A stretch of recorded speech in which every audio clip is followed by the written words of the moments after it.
Welcome, everyone. Thank you so much for your patience while we worked out a technical glitch. And so just noticing how and where you are in this moment, inviting yourself to transition from whatever might have been stirring in your mind as you were waiting, inviting yourself to find a position of dignity, and to begin by breathing deeply and consciously, just inviting yourself to fully arrive here. I am aware of arriving today in a very tender state, feeling a well of tears inside regarding what's happening in our world in this moment in time. And so I want to lead today with a little bit of a different format. We're going to begin by settling in, and I'm going to share some reflections that are in my heart today. I want to share some resources for everyone as we let ourselves go deeper in the inquiries of this moment in time, which are so important. And then I'm going to guide a practice today that I have not yet brought to this field. It's one that I often save for when we're on in-person retreats together, and it feels relevant and pertinent to this moment in time. And then, of course, we will open up the field for questions, for group discussion. What you bring to this gathering is vital for the whole. Your questions serve everyone. As we inquire together, we learn together, we grow together. So please pause. Let's take in 3 deep breaths together.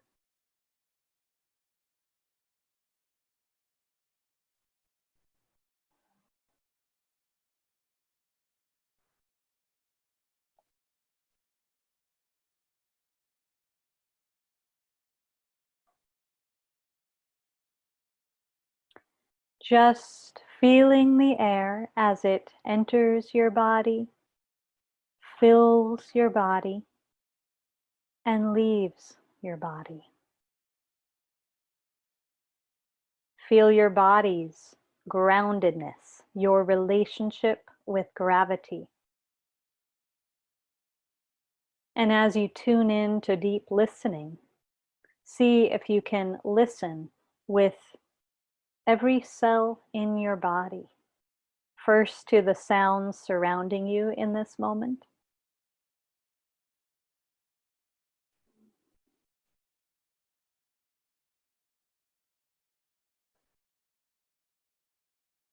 Listening to the outer landscape.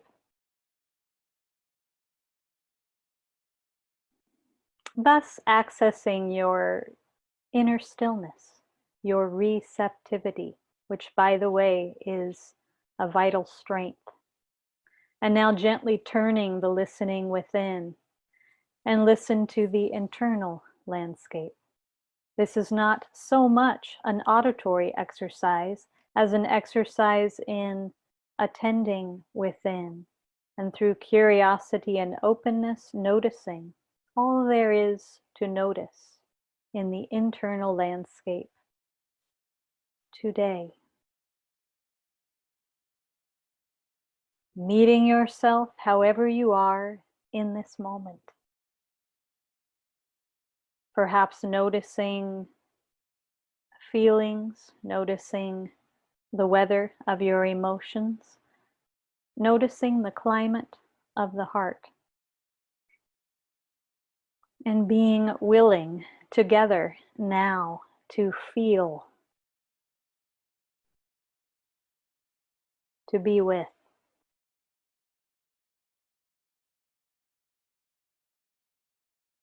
Remembering that our pain body is our shared pain body. And when we learn to turn towards rather than away, we get to receive the true messenger of our pain. I'd like for you now to take a moment to listen deeply to the inner and outer landscape at the same time. Another way of instructing this is simply to invite you to be mindful of the inner and outer landscape at the same time.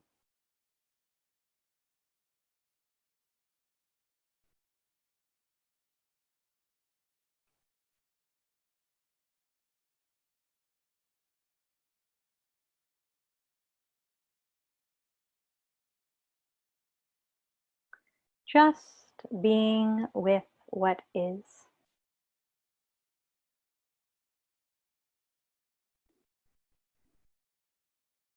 Sometimes when we're present to particularly strong emotions, certainly that our love and pain for our world can bring up, it can be helpful to practice breathing in through the front of your heart and out through the back. In through the front of your heart and out through the back.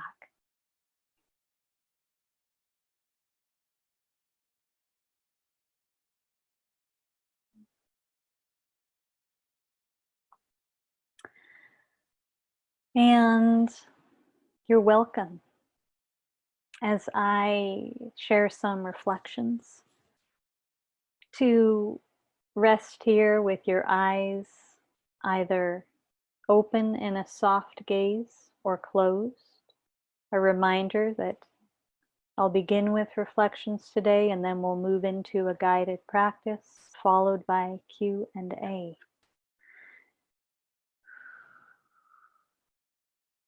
And so I first want to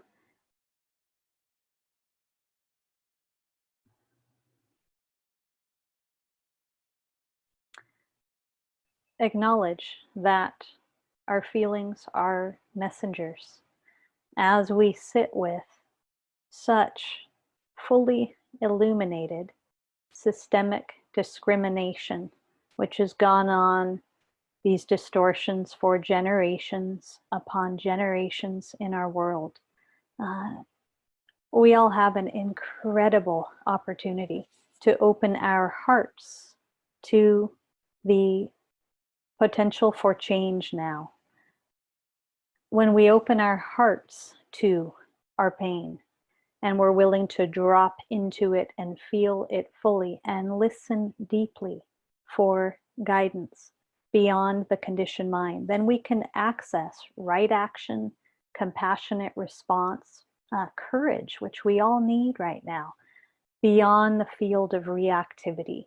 The conditioned mind only has the ingredients to point us into actions that stem from urgency rather than immediacy or presence, othering or I versus you consciousness rather than we consciousness, the quality of story that doesn't allow us to be working in partnership with life. So in other words, to respond skillfully. So the very first invitation of this time for all of us is to deepen our commitment to center, to presence, to pausing and resting in the place of I don't know, but I am willing to listen deeply and to feel with. As we consider right action.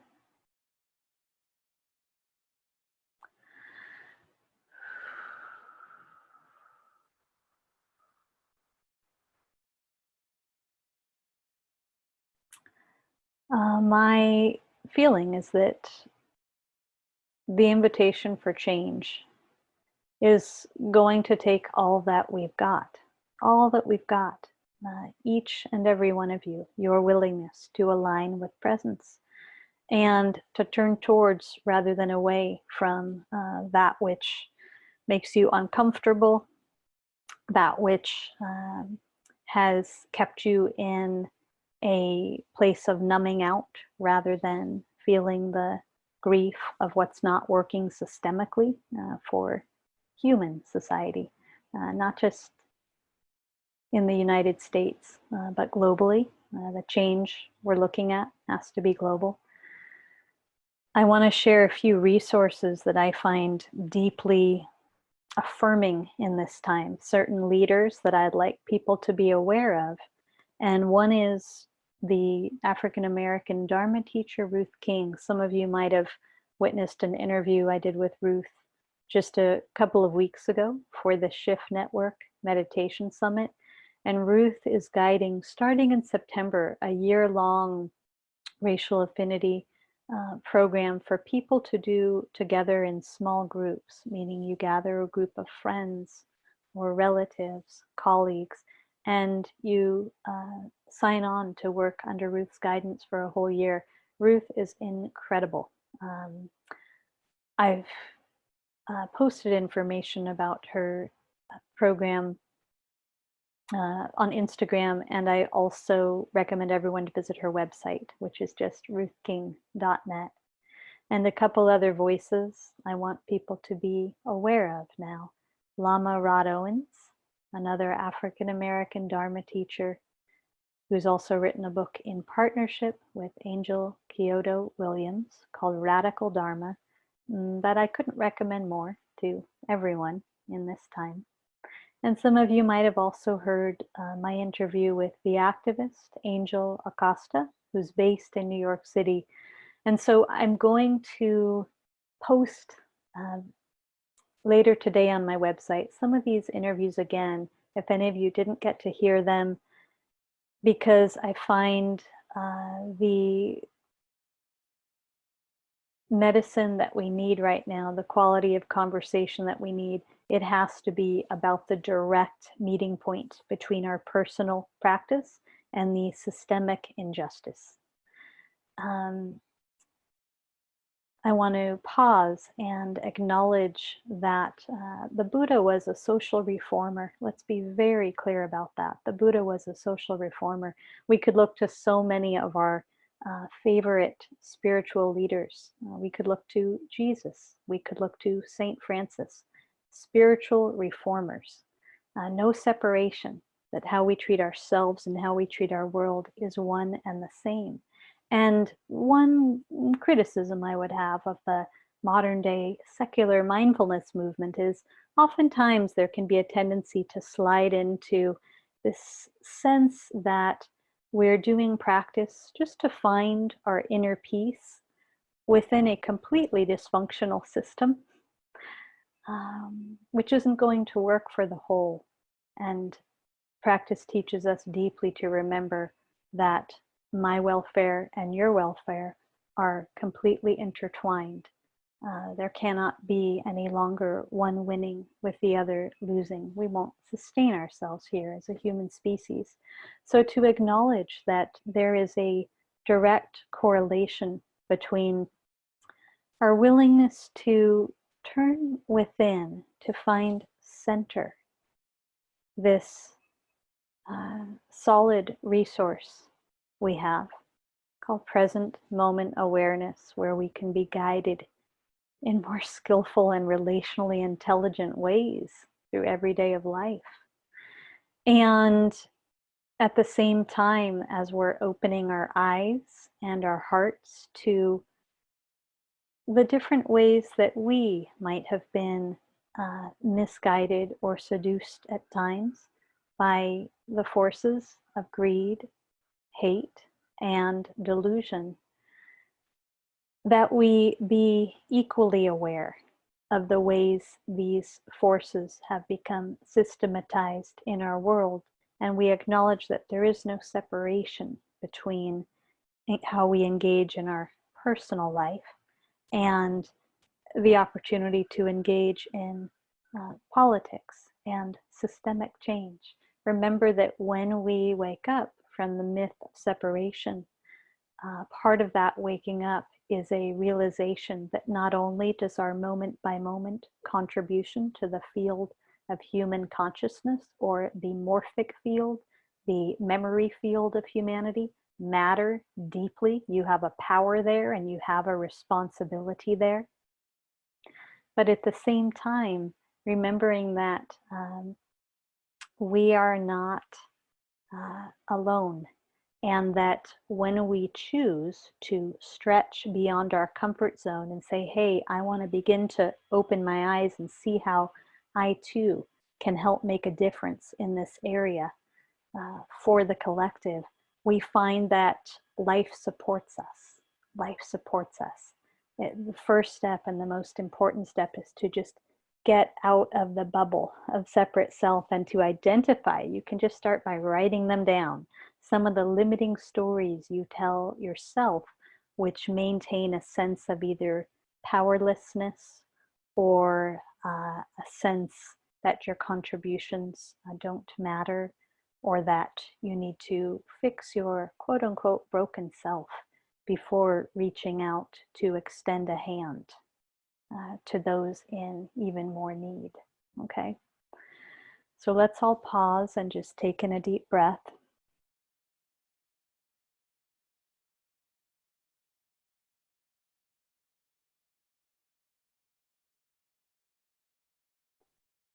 I'm personally aware of so many layers of tenderness today.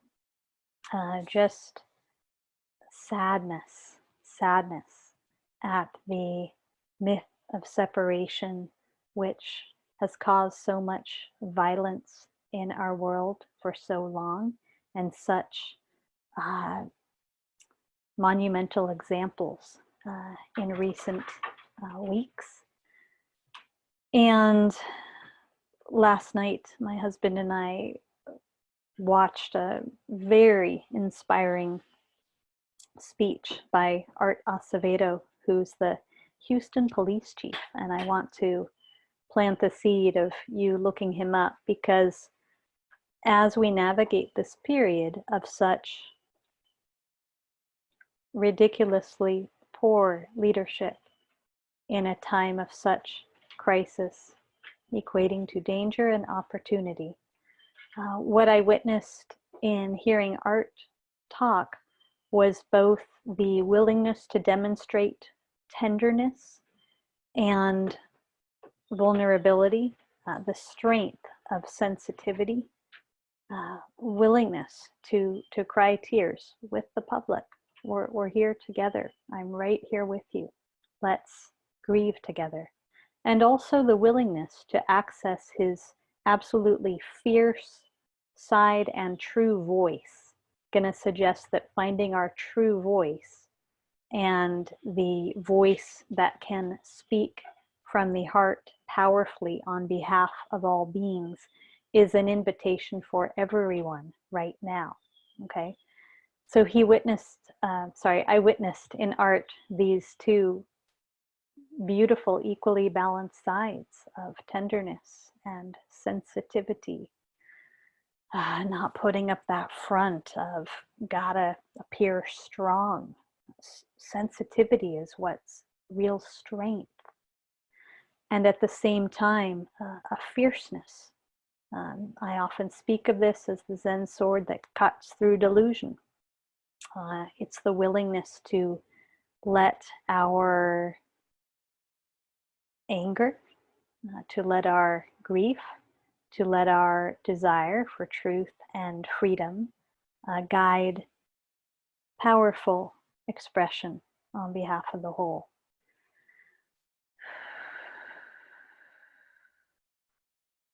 So we have a lot of work to do as a collective. One of my prayers right now is that more people are willing to cultivate the embodiment of relational intelligence. I don't know how we can navigate the challenges we're facing as human beings without addressing that piece, really making the shift from I versus you consciousness to we consciousness. It's a consciousness, and it's who you really are, but it's about remembering it.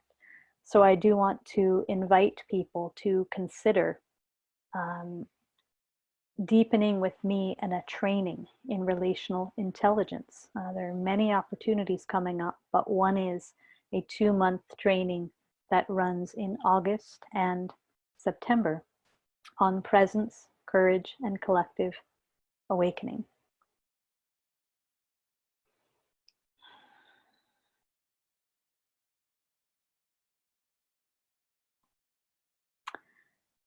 I was reflecting this morning about a trip that my husband and I took last summer. I was invited to lead a retreat in Finland. And while I'm sure that Finland has as much work to do as any other society, in Finland I witnessed and experienced a degree of equity that I don't ever get to witness in the United States. And so simply the possibility of a society, which moved me to tears regularly, probably every other day when I was there, to witness a society where everyone's basic needs were taken care of, no one left out. There is no homelessness in Finland. If someone ends up homeless, they are provided with a home. There is medical care and education and health care and housing and healthy food and basic needs provided for everyone. This doesn't mean that Finland may have wiped out the seed of othering and racism. That's work for humanity.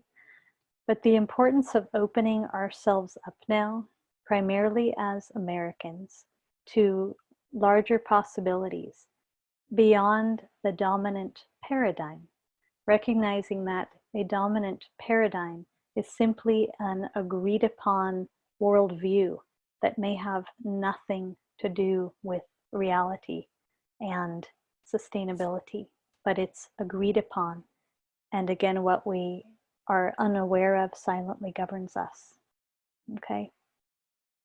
So I want you, as I'm talking, to just feel into your own experience in this time, your own pain in this time.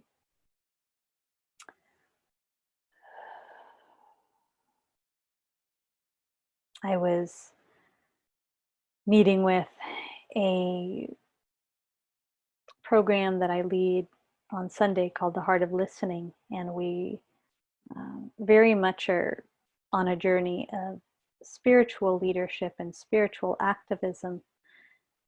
And, you know, just reflecting on also that in the Buddha's time, he wasn't navigating the topic of diversity in the way that is so immediate and important in today's world. The Buddha was speaking to a fairly culturally homogenous group, primarily men with a relatively similar worldview.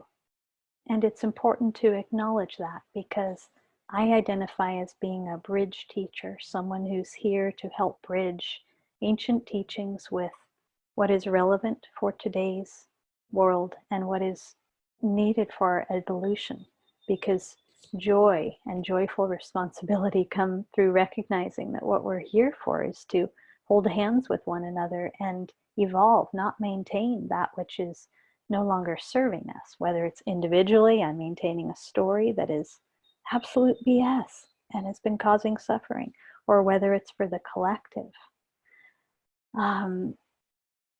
And so as I'm talking and I'm present to my own tenderness, I'm overall present to the teacher of love that is knocking on the door for all of us right now, saying, you have a greater capacity than you know. We together, in our willingness to so generously open our hearts to and love one another, to bring fierce love to what we do, to remember that it is not just what we do, it's how we do it. It's not just that we might say, my choice is to go out and protest, but it's the how of the protest.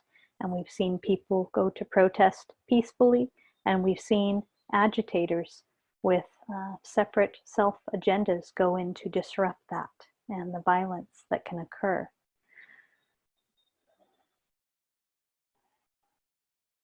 So today, when I was considering being here with all of you and meditating together, I felt that it would be very useful to do some forgiveness practice today. And I'll share why, and I'll share a couple of things about this practice.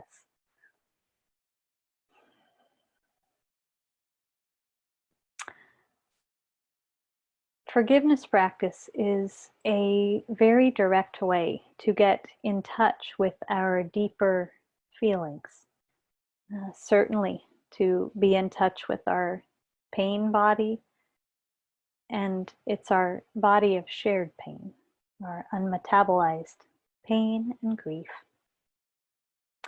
Forgiveness is not something that we practice with a concrete agenda like, I need to get to the end point of forgiveness. It's more about moving in a compassionate way into some of our resentments and acknowledging that resentment becomes like an obstacle in front of the heart. We talk sometimes about the need to open our hearts, but the heart is always open. That's the nature of the heart. It's that there are obstacles at times in front of the heart, and certainly anger, which has not been connected with presence, resentment, judgment. These can all become obstacles. Okay, so I'm going to invite us into some forgiveness practice today, and I'll share that this can be tender territory. You're welcome to pick whatever it is that you would like to work with, but my intention is that I simply like us to be moving in and down to our bodies and feelings as we navigate what we're navigating collectively in this time, and that we are willing to notice how softening and allowing to be open our hearts gives us more connectivity to skillful action, One more important point before we begin, and that's just that there's nothing whatsoever about forgiveness practice which is related to spiritual bypassing. Like, we're not trying to push away our anger or not trying to bypass resentment and get to okayness. So that said, please close your eyes. And as you do, just take in a few deep breaths.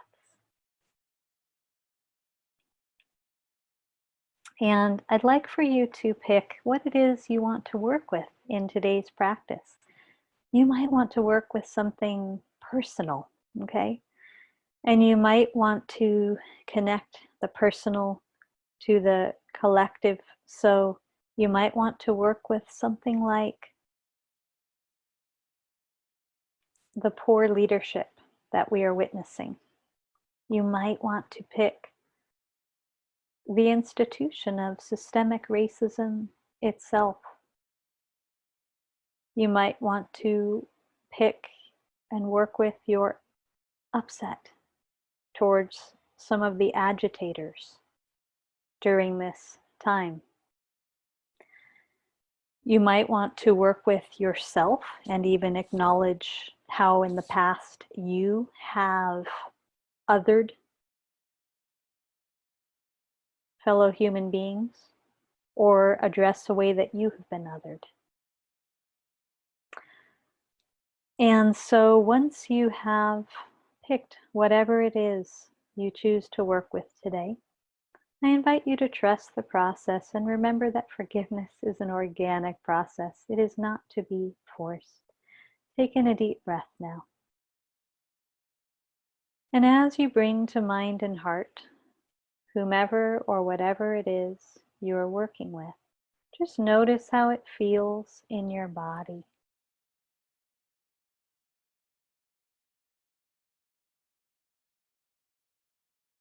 And be willing to feel. Just to feel whatever's here. And then I'm going to ask you to repeat after me to yourself. The resentments that I hold against you are. And just allow yourself to name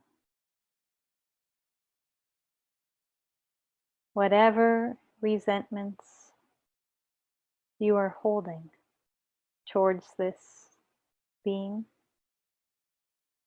towards this institution, or towards yourself. And this part of the practice points to the value of acknowledgement, of naming in a clear way our resentments.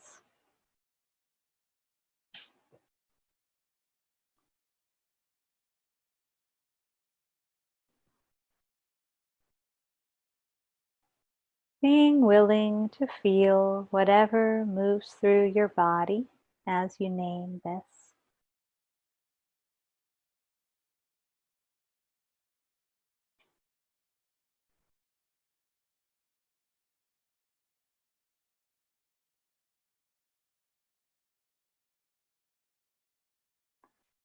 Noticing if there's any tendency to numb out, and if so, bring yourself back to naming.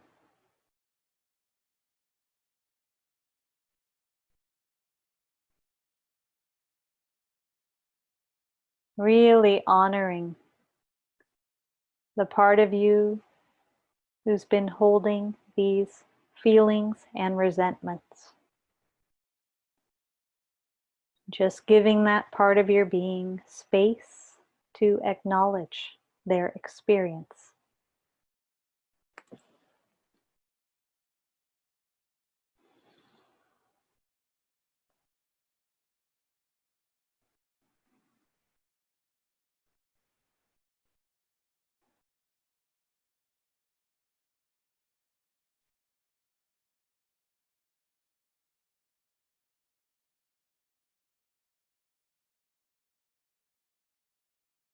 And taking in a deep breath.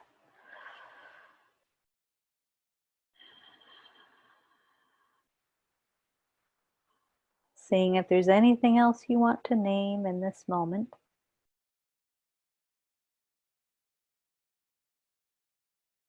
And then again, repeating after me. Just being open to whatever happens for you, whatever you experience. For all of these resentments that I hold against you, I am now willing to forgive you. I see your pain. I see your suffering. And I release you.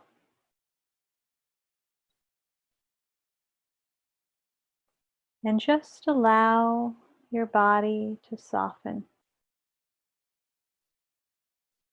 Notice if there's any physical letting go or emotional letting go that occurs as you do this. It might even be that you're just put more in touch with your feelings. So no right or wrong way to do this. And then come back to your breath, taking in a couple of deep breaths and just letting yourself empty.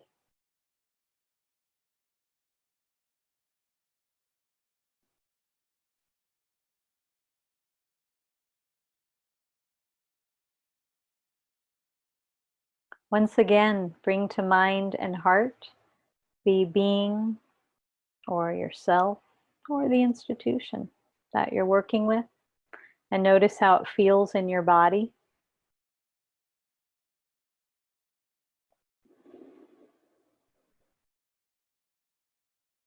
And moving into round 2. The resentments that I hold against you are. And just let yourself name, one by one, large or small. No editing required. Your resentments.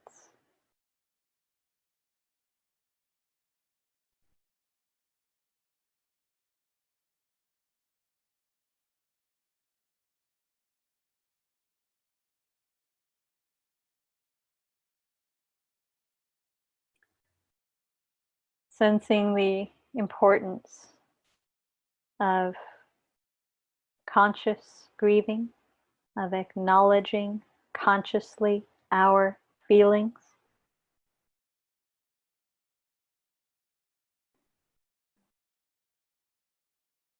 Our anger and hurt.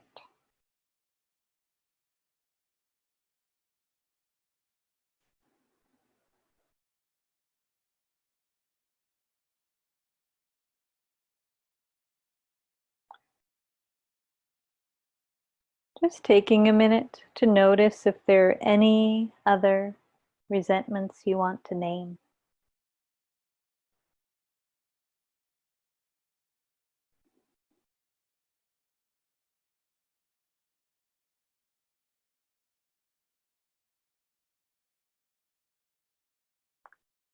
And taking in a deep breath together now.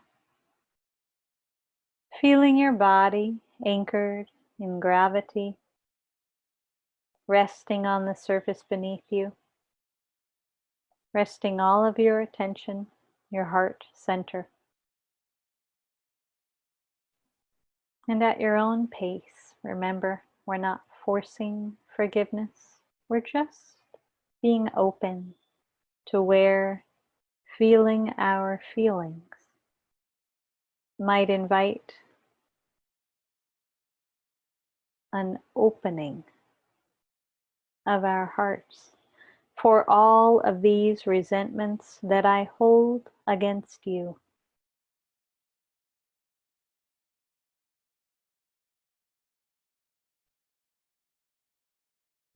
I am now willing to forgive you.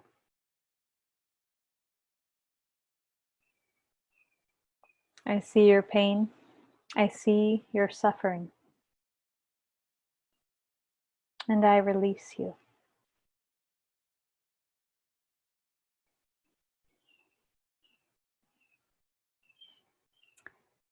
And just letting go.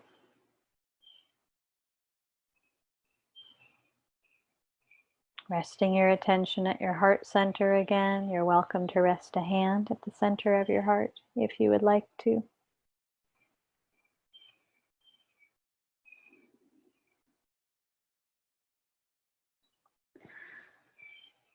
And as we move into our final round, once again, I invite you to presence whatever being, even if it's yourself, maybe it's an institution that you're working with, and notice how it feels in your body to do so.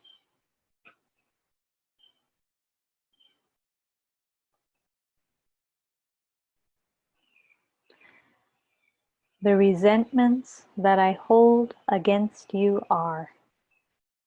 And allow yourself once more to acknowledge, one by one, your resentments. Giving them room to be here, you might notice that there are things that need to come up which have not.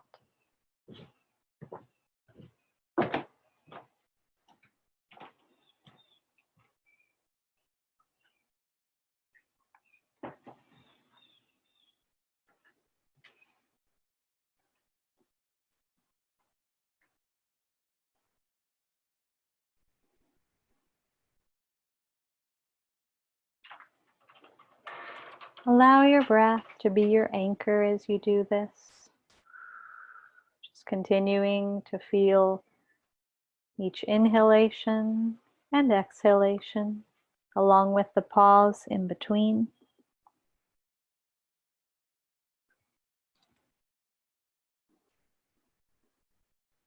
And seeing if there's anything else to name before we move to the next step.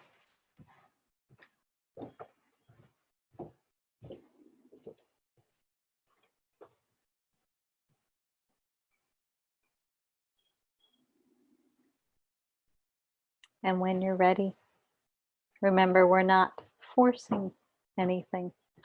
We're practicing turning towards and being with and just inquiring into the connection between feeling our feelings fully and an opening or softening of our heart. For all of these resentments that I hold against you, I am now willing to forgive you. I see your pain. I love you. And I release you. So just inviting an exhale.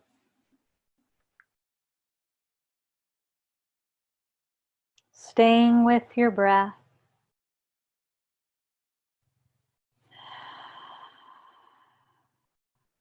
Noticing what's here. Perhaps this practice has allowed you to get even more in touch with some of your feelings. Perhaps this practice has allowed you to release some of the resentment, which can create an obstacle in front of the heart, which can thus block off our capacity to actually move forward and to move more freely, and in this day and age, to find skillful action. Take a minute now to really appreciate yourself for your practice. I'll again encourage you to trust this process. Forgiveness is a process, and so this practice, which I've guided in a short format, is available on my website video page for about a 20-minute experience. It's something that I highly recommend you do over a period of time, such as a week or a few weeks with one topic. And at some point, I encourage everyone to do forgiveness practice with your own self. Really important. And so, letting your eyes rest closed for just another moment. I want to end this practice by sharing a statement that's part of my Buddhist precepts. All harmful thoughts, words, and deeds from before the beginning of beginningless time, caused by greed, hate, and delusion of body, mouth, and mind, I now openly acknowledge, accept, embrace, and let go. And as you now very gently open your eyes, just consider the usefulness. The last phrase of what I shared: acknowledge, accept, embrace, and let go. That is vital for the path of healing, personal and collective. And I'll remind you that acceptance has nothing to do with resignation. Finding our place of acknowledgement and acceptance helps us to then rest in stillness just seeing clearly the greed, hate, and delusion of our world in order to respond to it consciously, and I hope powerfully. But that when we bypass those steps of acknowledging and accepting, we're not really able to find skillful response, just reactive response. So the difference of being with our anger up here in the conditioned mind versus here in our already open heart. Two very different experiences. So everyone, I will share that I'm happy to be here for 5 minutes or so past the hour today because we started late. I didn't say this, but I'm grateful that we managed to fix our technology glitch today. And I'd like to open the space for questions. And so, of course, all questions are welcome. Yeah. They can be about things you're working with personally in practice or related to the topic that I spoke of today. And there might also be reflections coming up for people to share. One thing I would ask is if anyone has a word or phrase for something that you received or experienced in that forgiveness process, I would love for some of you to write that in the chat box. Just a word or phrase for something that you experienced or remembered or received in that practice. Okay? And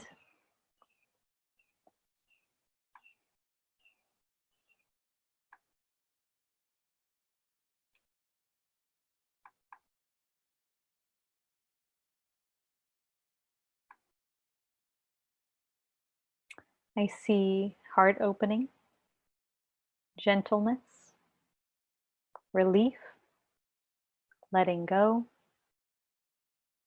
unconditional love. Yeah, thank you. And a reminder that even if some of you simply got in touch with resistance or anger, that's perfect too. Okay. Sarah, would you be willing to read our first questions today? Sure. And let's begin with Liza's question.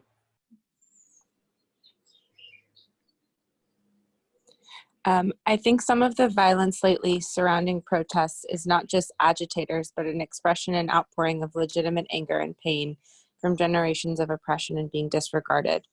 I'm interested in your feedback on this. Yes, in capital letters. Yes, yes, yes. Let's acknowledge that the feelings that are so hot and loud right now have been with us for such a long time. We're talking about distortions that have been part of humanity, well, going back to the Buddhist saying I shared, since before the beginning of beginningless time, having been caused by greed, hate, and delusion of body, mouth, and mind. So much collective pain. And to be part of a society today where we see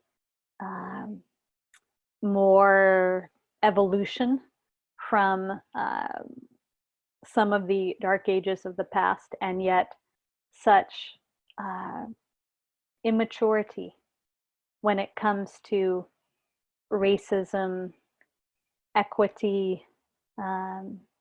For me, it all really comes down to the myth of separation, because as long as we're seeing through a dominant paradigm that I am separate from you, separate from the earth, separate from the divine, there's no possibility for clear seeing and for understanding of our shared humanity. So the invitation right now is huge. And yes, Liza, I do believe there's a mix with the violence we're seeing of both agitators who aren't coming from such a helpful place and people who are just coming from their natural and right angry response.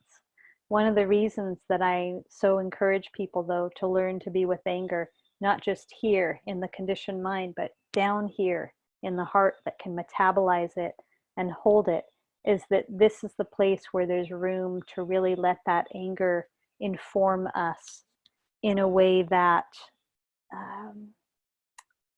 can ultimately move beyond violence and serve the whole. It's here. This is the shared heart. This is the place of separation. So thank you for that. Yeah, yeah. And might you continue, Yes, Sarah? absolutely. In the act of forgiveness, if we forgive racism because we see it stems from someone's underlying pain, does that mean there is an allowance of it? How do you stand against something and also forgive it? Yeah, I'm so glad. I hoped that I clarified this a bit in guiding the practice, but here's what I'm pointing to. It's this.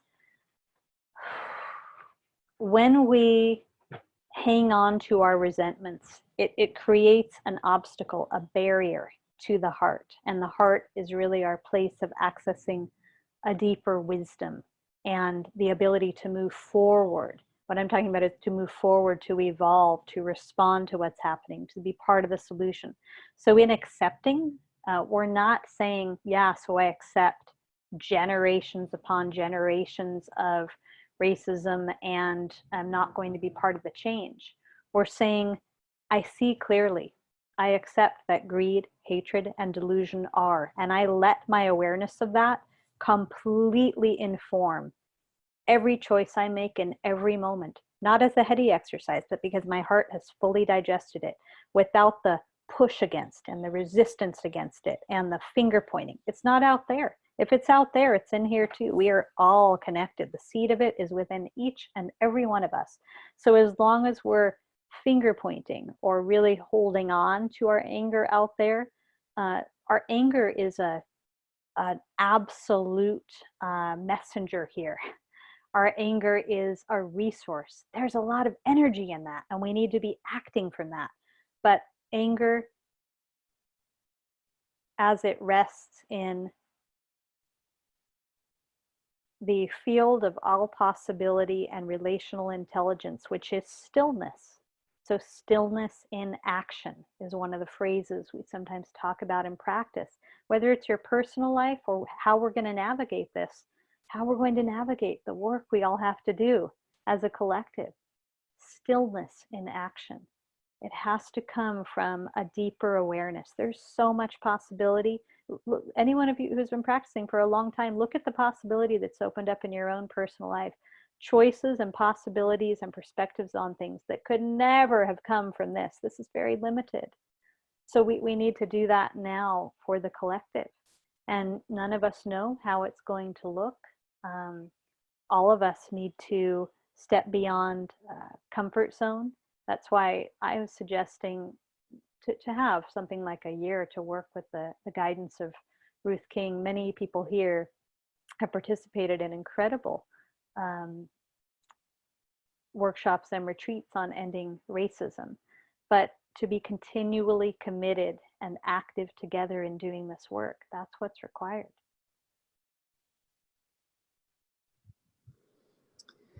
There are quite a few questions. Okay. I think 6 or 7 we'll more. keep going. Just now, I cannot forgive Trump. I'm in such a raw pain about his actions and words. I resent how he makes me feel. It's spilling out in other ways all around. I'm getting sucked into social media, the news, etc. How do I deal with my rage while it's so new and fresh? Well, I'm going to go back to Ruth King for a moment and share that she also wrote a fabulous book called Healing Rage. And you can probably find it on her website. There's an interview that I did with her a couple weeks ago on healing rage, which is really, really useful.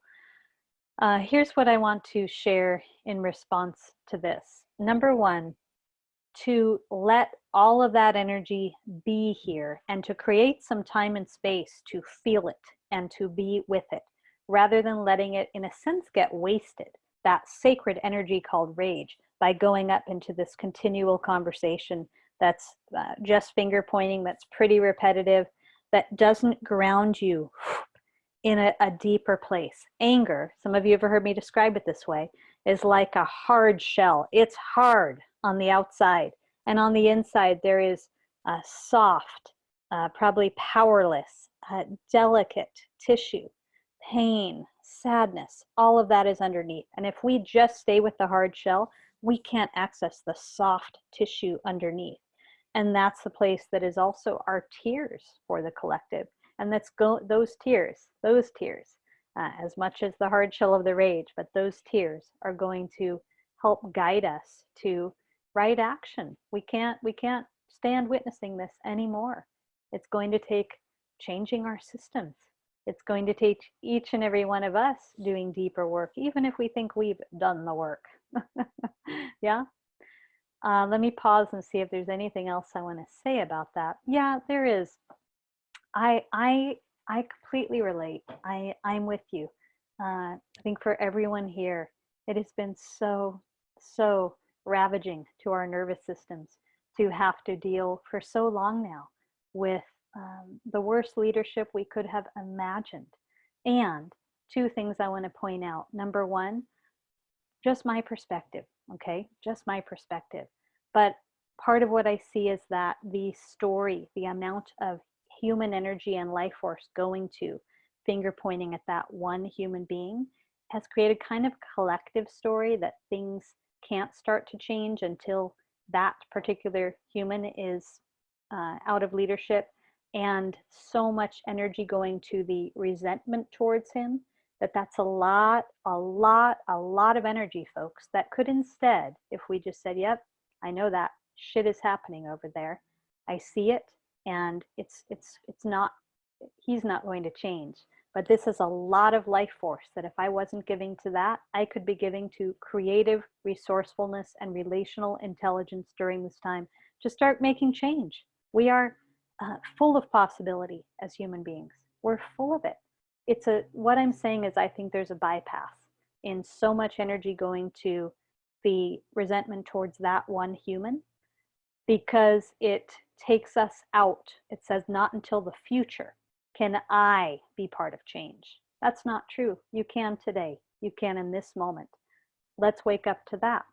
And one other piece about it I would share is just that there is a way in which possibly on some bigger plane there's an awareness of this, but as the lens of hierarchy and patriarchy is beginning to be seen more clearly so we can dissolve it, the people who most represent those fields are kicking and screaming. And there's a little place in my heart where I have gratitude and appreciation for the fact that the contrast is being modeled so clearly of what the old decaying paradigm, which has caused harm not just now, but for generations, folks, that we are all seeing the degree to which that doesn't work, and how weak it actually is in comparison to the emerging consciousness. So just to sit with that, and again, that's my humble perspective. Okay. Yeah. The next question is, I'm starting to experience remembrance the past few days. I thought it would be a blissful feeling, but it doesn't feel like that at all. It feels raw, devoid of chasing after money, power, and acceptance, a way of life which caused me suffering, but is a way of life I feel comfortable in. I feel I can no longer shut out the greed, hate, and delusion of our world. I feel more connected with the world, and I feel pain. I saw demonstrations firsthand in my hometown, and I really felt it more than ever before. I want to go back to my small mind because I'm in less immediate pain there. I can numb myself and shut things out. It is so hard for me to stay present with all this shared pain. How can I be present with this? Okay. Thank you so much for sharing that from your heart. And I would like to offer a few encouragements. The first is sometimes we experience what's called going further in practice and faring worse, because the process of opening our eyes can be really ugly. Consciousness is not always pretty. It's about willing to open our eyes to that which we were closing our eyes to. That said, you used the phrase remembering, and I would say there's a next step that is still unfolding for you. That is the actual remembering. Right now, you're in the opening your eyes more fully phase, spending less energy towards maintaining separate self and going after some of what you had been taught or told yourself matters. And there's another phase, which is actually the remembering. In order to move more into that phase, because that, by the way, is a place of deep and profound love. And you might be accessing some of that love as you, for instance, describe your pain. That can be an expression of love in witnessing the protest in your own town. But it's a love that can hold us fully. And it's a love that can hold that which we are seeing. It's also a love that holds us together. So it's a real palpable knowing that we are in this together. And it's a love that lifts us up at the same time as we are opening our eyes more fully. What I'd like to encourage for you is that you continue as much as you can right now to feel in your body the pain of what's moving through, to inquire into, can I also feel this pain as an expression of my love for a world, my love for my fellow human beings, just to gently reframe it a bit. And I would encourage you, and this is actually for everyone, I offered this assignment in the workshop I taught on Saturday about reawakening to joy in extraordinary times, to sit down when you feel like you're in a space where you can, and write a letter to yourself. There's two encouragements for this letter. For some of you, it might be simply powerful to sit down and write a love letter to yourself. It's not a love letter to smaller self. You're not plumping up your ego or patting yourself on the back for the ways ego is learned to try to shine its shine.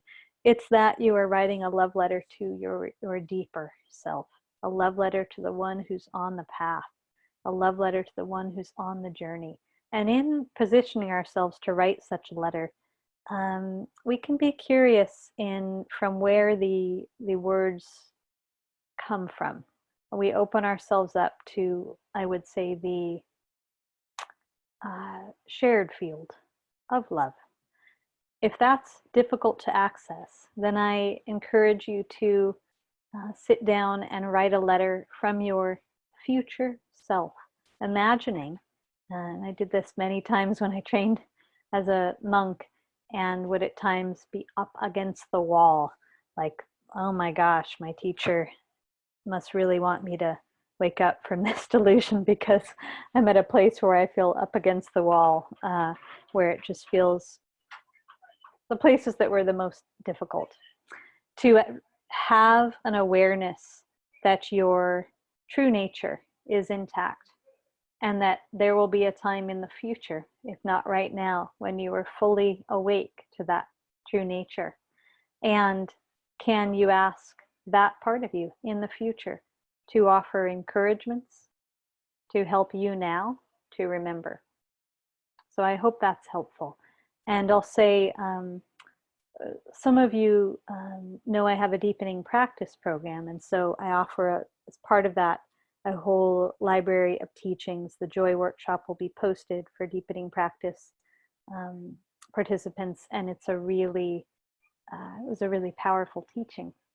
And I'll also share that that's something that people can be part of just for a small donation each month. The teachings from grounding, are also starting to be posted in the deepening practice forum. Okay. How many questions do we have left? I think there's still a few, and I want to make sure that the very first question didn't get missed. So can you take a peek? Yes, and I probably have to go after this question. Okay. I'll read this one. Okay. I have cut off all contact and communication with my ex-boyfriend.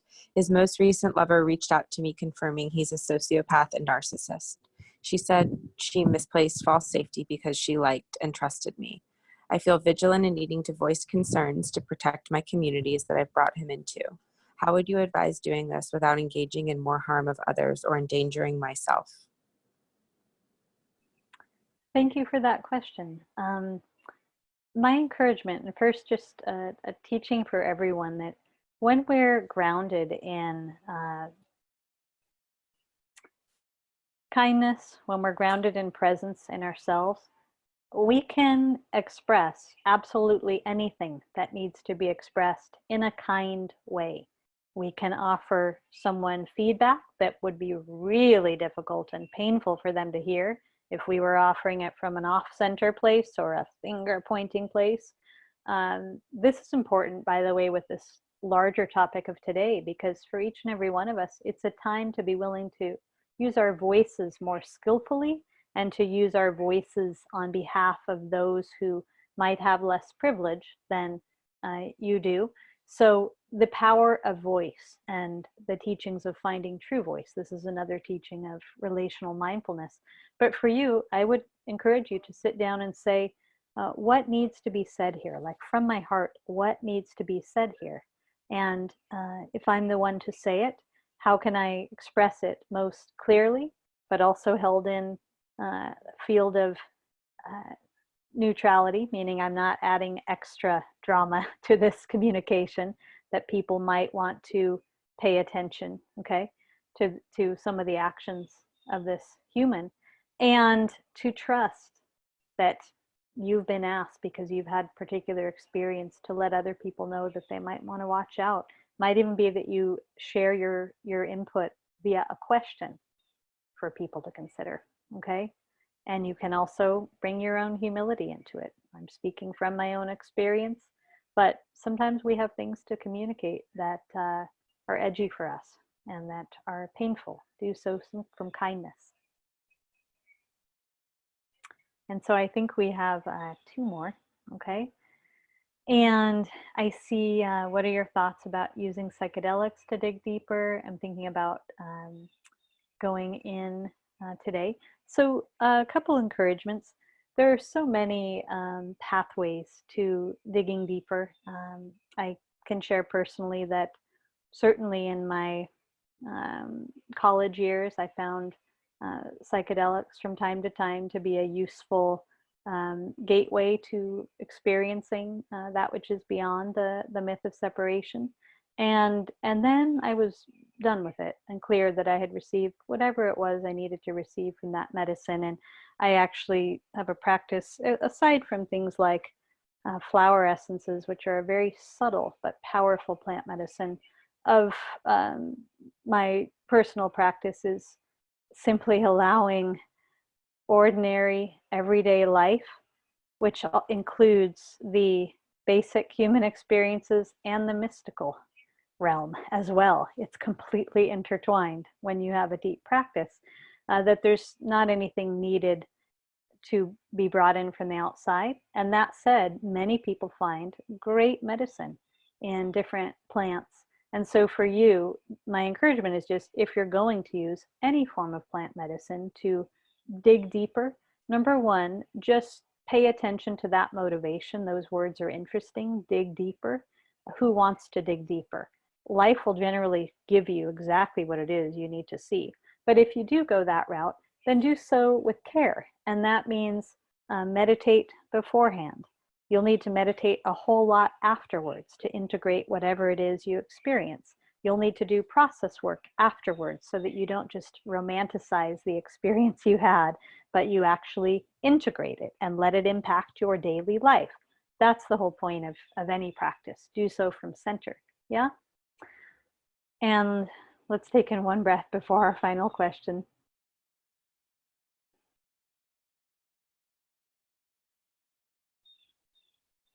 And thank you everyone for hanging out a little longer today. I feel stuck in a habit loop of anxiety that brings me to greed in feeding my body, in compulsive behaviors. As I meditate for 6 years now, I wonder what could be released as I can be more wise. I think the anxiety is founded on fearing the violence of this competitive world. Yes, fearing of not finding my place, being ignored or rejected, being a failure. I find love in nature, connecting with the natural world, but cannot live without society. Okay, thank you for this. The first thing I want to say is this. Let's all have great compassion for ourselves and appreciation in our natural intelligence. And what I mean by that is, when we are asked to abide by the distorted, conditioned beliefs and biases of society, and so we're dealing with a dominant paradigm that is full of distortions, there's no way, if we're trying to fit in with those distortions, if we're believing the pressures and the standards that society seems to demand, if we're believing the misconceptions, there's no way that we can find our peace and joy. It doesn't exist in that realm. It's a distorted realm, similar to the way we've talked about a society that is based on racism and the lens of hierarchy. But we can't find our true inner peace without also addressing the healing of that realm. So number one, appreciate the fact that your being is intelligent, saying, I'm really suffer under the belief systems of this individualistic, competitive society. I could go on and on and on about what some of the distortions are. And I'm writing a lot about that in my newest book. But I want you to acknowledge, maybe with a little gratitude, thank you, being, for showing me that that doesn't work for my animal body. That actually doesn't work for my soul. That doesn't work for the human heart. Okay, and part of what you're talking about is the pain of a society that has been steeped in and perpetuating not only an I versus you lens, but also a lens based on conditional love. We are lovable, we get rewarded, we get acceptance, even just basic acceptance when we fit all of these criteria. But over on this side, nope, And in fact, you get rejected, punished. We've put a incredibly vibrant population, mostly of people of color and certain life circumstances, in prison. Just squash their entire life force, just put them away. Okay, it's an incredibly distorted and punitive and conditioned society.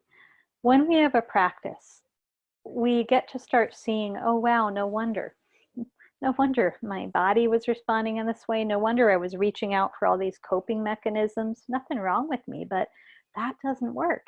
And so then we can begin to do the work of unhooking ourselves, because we do have a choice in every moment. We do have a choice. We do have spiritual sovereignty. Each and every one of us has spiritual sovereignty.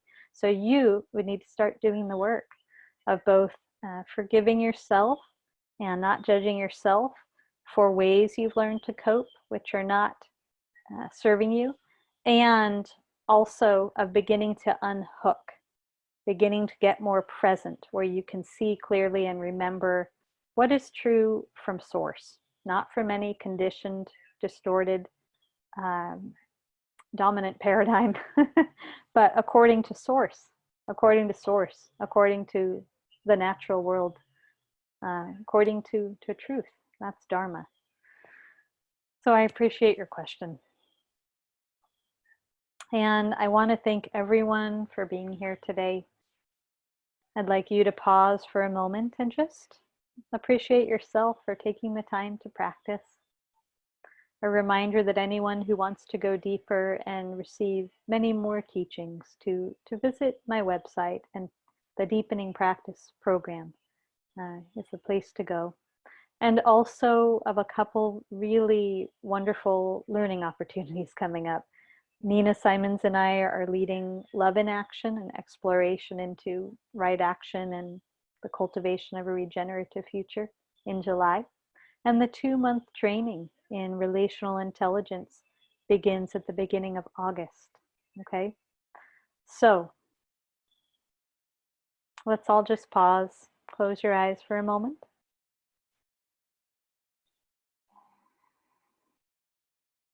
Setting the intention to meet the rest of this day with presence, with love. Let's rest a hand on our hearts and just take a minute to offer whatever expression of reassurance feels true and needed right now.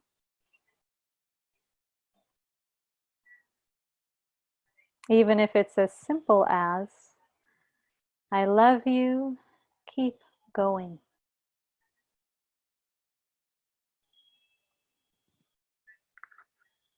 And lastly, I know that I will be spending a good deal of the afternoon working in my garden. For those of you who have a chance to move the energy through your body right now, to put your hands in the earth or be outside in your body in another way. If you're bound at home, what can you do that really supports your body during this time as the helpful vessel it is to let these feelings be metabolized and integrated? Okay, so that's my encouragement. Thank you, everyone. See you again on Thursday.